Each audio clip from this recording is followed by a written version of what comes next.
আল্লাহ কেন আমাদের এই কষ্টকর দুনিয়া সৃষ্টি করেছেন? তিনি তো সব জানেন, আগে থেকেই জানতেন এই দুনিয়া কঠিন, আর অধিকাংশ মানুষ জাহান্নামে যাবে, অধিকাংশ তাকে বিশ্বাস করবে না, অধিকাংশ পাপ করবে। তা জেনেও আল্লাহ কেন বানাইলেন? অনেকে চিন্তার স্বাধীনতার কথা বলেন যে আল্লাহ স্বাধীনতা দিয়ে পাঠাইছেন, তাই পাপ করলে দোষ মানুষেরই। কিন্তু আল্লাহ তো এটাও জানতেন যে স্বাধীন হলেও অধিকাংশ মানুষ পাপই করবে। তাহলে কি বলা যায় আল্লাহ জাহান্নামে যাওয়ার জন্যই আমাদের বানাইছেন? এটা কি জুলুম না? ভাই আহমদ মুসা, এই প্রশ্নটি আপনার মতো আরো হয়তো অনেকের। আমরা এই প্রশ্ন উত্তরে অনেক দীর্ঘ আলোচনা করতে পারলে ভালো হতো, কিন্তু আমাদের হাতে সেই সময় নেই। আমি খুব সংক্ষিপ্তভাবে বলার চেষ্টা করি। প্রথমত, আল্লাহ সংক্রান্ত যত প্রশ্ন আছে আমাদের, এই বেশিরভাগ প্রশ্নের গোড়ায় একটা বড় ধরনের গলদ আছে। সে গলদটা হলো, আমরা আল্লাহকে আমাদের মতো ধরে নিয়ে প্রশ্ন করি। অর্থাৎ আমি আপনি সাধারণ মানুষ সৃষ্টি, আমাদের যে সীমাবদ্ধতা আছে, আমাদের যে জায়গাটা আছে, আল্লাহ রাব্বুল আলামিনকে সেই জায়গায় বিবেচনা করে আমরা প্রশ্ন করি। এটা হলো প্রশ্নের গোড়ায় গলদ। যেমন কেউ যখন প্রশ্ন করে যে আচ্ছা, আমাদেরকে আল্লাহ সৃষ্টি করেছেন, তাহলে আল্লাহকে কে সৃষ্টি করেছেন? নাউজুবিল্লাহ। এরকম প্রশ্ন অনেকে করেন। এই প্রশ্নটার অন্তঃসার শূন্য এবং গোড়ায় গলদ। কারণ আপনি নিজে সৃষ্টি, আপনি জানেন যে কোনো ক্রিয়া ছাড়া কোনো কর্ম হতে পারে না। সেজন্য আপনি নিজে সৃষ্টি হয়েছেন, আপনার স্রষ্টার সন্ধান করছেন যে আমি সৃষ্টি যেহেতু হয়েছে, আমার স্রষ্টা নিশ্চয়ই আছে। ভালো কথা। এখন আল্লাহকেও আপনি আপনার মতো করে ভাবছেন যে তাহলে তারও স্রষ্টা দরকার। তারও যদি স্রষ্টা থাকে তাহলে তিনি স্রষ্টা হলেন কিভাবে? আল্লাহর যদি আবার স্রষ্টা বিবেচনা করা যায়, চিন্তা করা যায়, কল্পনা করা যায়, তাহলে তিনি স্রষ্টা হলেন কোত্থেকে? তাহলে তিনিও তো আমার মতো সৃষ্টি হয়ে গেলেন, যে তারও আরেকজন যদি স্রষ্টা থাকে। আল্লাহর কোনো স্রষ্টা থাকবে না, তিনি নিজেই স্বয়ং সম্পূর্ণ। এটা তো অবশ্যম্ভাবী, কারণ সৃষ্টি জগতের আমরা সবাই যখন সৃষ্টি, তাই সকল সৃষ্টির তো স্রষ্টা দরকার। তো স্রষ্টার যদি আবার মনে করেন যে তার আবার সৃষ্টিকর্তাকে, তাহলে সেক্ষেত্রে তিনি স্রষ্টা হলেন কই? তাকে তো আপনি আপনার মতো করে ভাবছেন। তো এইরকম গোড়ায় কিছু গলদ থাকে। এই প্রশ্ন উত্তরে আমি বলি, কোরআন কারীমে আল্লাহ তাআলা বলেছেন, লা ইউসআলু আম্মা ইয়াফআল ওয়া হুম ইউসআলুন।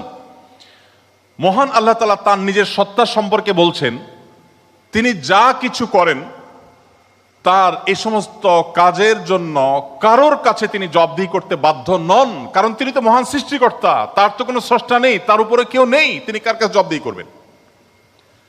তার কোনো কাজের জন্য তিনি কারোর কাছে জবাবদিহি করেন না, কিন্তু সবাইকে তার কাছে জবাবদিহি করতে হয়। এখন আপনি যদি আল্লাহর কাছে কোনো বিষয়ে প্রশ্ন রাখেন, আল্লাহর ব্যাপারে আপনার যদি প্রশ্ন জাগে, তাহলে তার মানে আপনি আল্লাহকে জবাবদিহিতার আওতায় আনতে চাচ্ছেন। মহান সৃষ্টিকর্তা যিনি, যিনি সকল কিছুর সৃষ্টিকর্তা, তাকেও যদি আপনি জবাবদিহিতার আওতায় আনতে চান, তাহলে তিনি মহান সৃষ্টিকর্তা হলেন কিভাবে সম্ভব? এবার আসা যাক, প্রশ্নে আপনি লিখেছেন যে বেশিরভাগ মানুষ জাহান্নামে যাবে, আল্লাহ জানেন, তাহলে আর দরকার ছিল কি তৈরি করা? এখন এখানে রুটিন দায়িত্বপ্রাপ্ত উপাচার্য মহোদয় আছেন।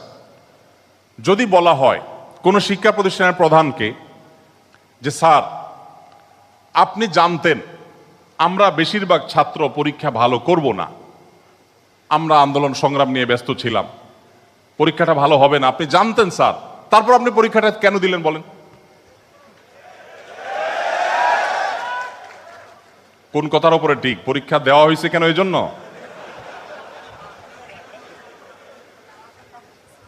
এই প্রশ্নটা যদি করা হয় কোন শিক্ষা প্রতিষ্ঠানের প্রধানকে যে স্যার, বেশিরভাগ ছাত্র আমরা ভালো ছাত্র না, ভালো ছাত্র সবসময় কমই থাকে সংখ্যা, এটা আপনি জানেন স্যার, তারপর আপনি পরীক্ষাটা কেন নিলেন? স্যার যদি পাল্টা প্রশ্ন করেন, পরীক্ষা যদি আমি না নিতাম, তাহলে তোমরা বলতো স্যার আমরা পরীক্ষা দিয়ে দেখতেন, সবাই পারতাম। এই কথা বলার অপশন থাকতো কি থাকতো না? স্যার আপনি পরীক্ষা দেন নাই কেন? আপনি দিতেন, দেখতেন আমরা কি পরিমাণ যোগ্য, কি পরিমাণ পড়াশোনা আমরা করেছি, আন্দোলন করেছি, তাতে কি হয়েছে? পড়া পিছিয়ে নেই আমরা, সব ক্ষেত্রে আগে আছি, এর ফাঁকে ফাঁকে আমরা পড়ালেখা করেছি। তাহলে আল্লাহ রাব্বুল আলামিনকে আপনি একই প্রশ্ন করতে চাচ্ছেন যে আল্লাহ বেশিরভাগ মানুষ তো জাহান্নামে যাবে, আপনি জানেন, তাহলে সৃষ্টি করলেন কেন? এখন মানুষকে যদি আল্লাহ তাআলা এই অনুভূতি শক্তি তার সৃষ্টির আগেও দিতেন, তাহলে মানুষ তো বলতো আল্লাহ ফেরেশতাদের তৈরি করেছেন, জিনদের সৃষ্টি করেছেন, আমাদেরকে কেন সৃষ্টি করে ইচ্ছা শক্তি দিলেন না? তাহলে আমরা একটু দেখাই দিতাম। আপনি এই প্রশ্ন তো আল্লাহকে করতে পারতেন। মূলত এই সমস্ত প্রশ্নের গোড়ায় গলত আছে। দেখুন, আল্লাহ রাব্বুল আলামিন যখন মহান সৃষ্টিকর্তা, আপনি একটি পুতুল তৈরি করেছেন, একটি পুতুল তৈরি করেছেন মাটির, দুটি পুতুল তৈরি করেছেন। একটি পুতুল আপনি রেখেছেন, আর একটি পুতুল আপনি ভেঙে দিয়েছেন। এখন আমি যদি আপনাকে প্রশ্ন করি, ভাই কাজটি কি ভালো হলো? একটা পুতুল রাখলেন আর একটাকে ভেঙে দিলেন, কেন এরকম করলেন? আমার এই প্রশ্ন করাটা আপনাকে যদি আমি জবাব দিই, তার আওতায় আনি যে আপনাকে বলতে হবে এটা ইলজিক্যাল কাজ, কেন করলেন? আপনাকে প্রশ্ন যদি আমি করি, এই প্রশ্ন করার কি অধিকার আসলে আমার থাকার কথা? আপনি পুতুলটা সৃষ্টি করেছেন মাটি থেকে, করে আপনার একটা ভালো লেগেছে রেখেছেন, আর একটা ভালো লাগেনি ভেঙে ফেলেছেন।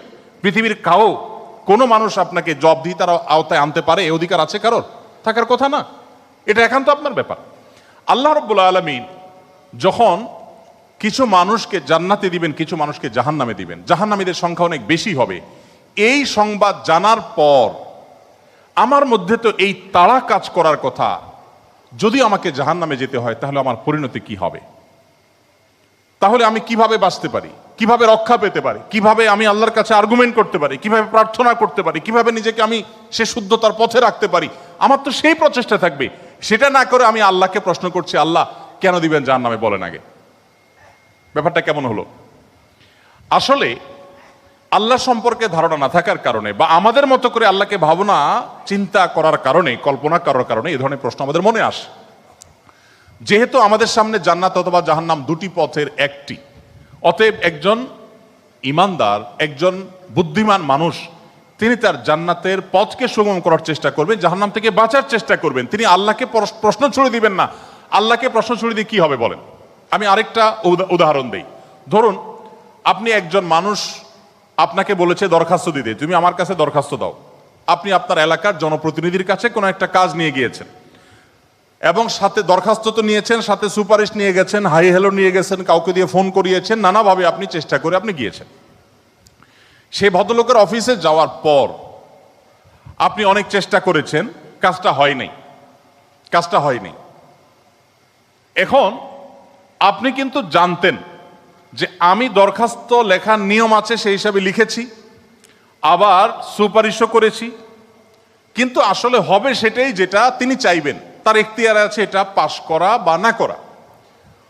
এখন আপনি যদি যে তাকে বলেন, ভাই নেতা সাহেব, যেহেতু বিষয়টা সম্পূর্ণ আপনার ইচ্ছাধীন, আপনি দিবেন কি দিবেন না সম্পূর্ণ আপনার এখতিয়ার, আইনও সেভাবে, নিয়মও সেভাবে, সিস্টেমও সেটা, এখতিয়ার 100% আপনার অধীনে, আপনি চাইলে দিবেন, না দিলে নাই, তাহলে নাটক কেন করলেন?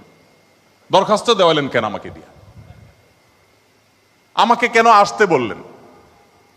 আপনি জানেন সিদ্ধান্ত নেতার হাতে, সিদ্ধান্ত জনপ্রতিনিধির হাতে, সিদ্ধান্ত সে ব্যক্তির হাতে। আপনি জানেন তিনি যা ডিসিশন নেবেন সেটাই হবে।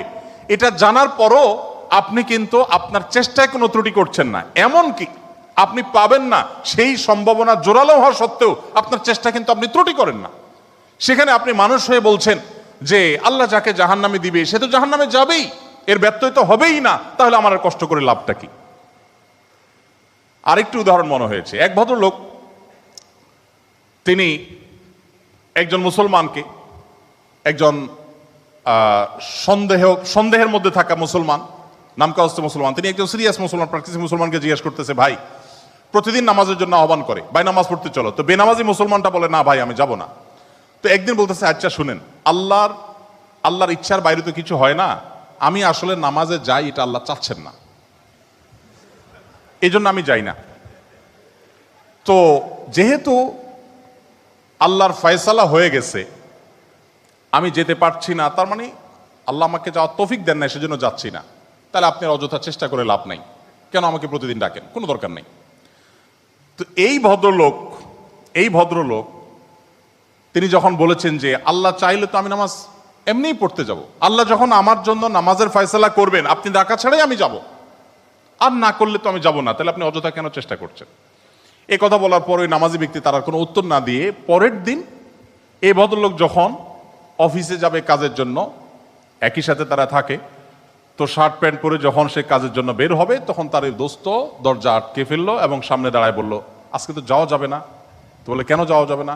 বলে যে আল্লাহ তো রিজিক দাতা, অতএব আপনার নসিবে যেটা আছে সেটা তো এমনিতেই আসবে, আর না থাকলে আসবে না, আপনি গেলেও আসবে না, তাহলে কেন যাচ্ছেন? রিজিকের ব্যাপারে আপনি নামধারী মুসলমান হিসাবে, নামসর্বস্ব মুসলমান হিসাবে আপনি বিশ্বাস করেন যে রিজিকে যা আমার বরাদ্দে আছে সেটা আসবেই, কিন্তু আমার চেষ্টা আমাকে করতে হবে। ওই যে ডিসিশন নেতার হাতে, কিন্তু আমাকে দরখাস্ত দিতে হবে, আমাকে অ্যাপ্রোচ করতে হবে, আমাকে চেষ্টা করতে হবে। আমার এই চেষ্টা করাটা হলো আমার দায়িত্ব। দিবেন কি দিবেন না 100% তার ইখতিয়ারে। আমি জানি তিনি না দিলে আমার চেষ্টা করেও কিছু হবে না, কিন্তু তাই বলে আমি চেষ্টা বন্ধ করব না। ঠিক একইভাবে আমি জান্নাতের জন্য চেষ্টা করব, এটা আমার কর্তব্য, এটা আমার বাঁচা মরার লড়াই। আল্লাহ তাআলা আমাকে জান্নাতে দিবেন কি দিবেন না ডিসিশন তারটাই চূড়ান্ত, তাহলে আমার কাজ করে লাভ কি? এই প্রশ্ন একেবারেই অবান্তর, একেবারেই অযৌক্তিক, কারণ পার্থিব জীবনে অন্য কোনো ক্ষেত্রে আমরা এটাকে অ্যাপ্লাই করি না।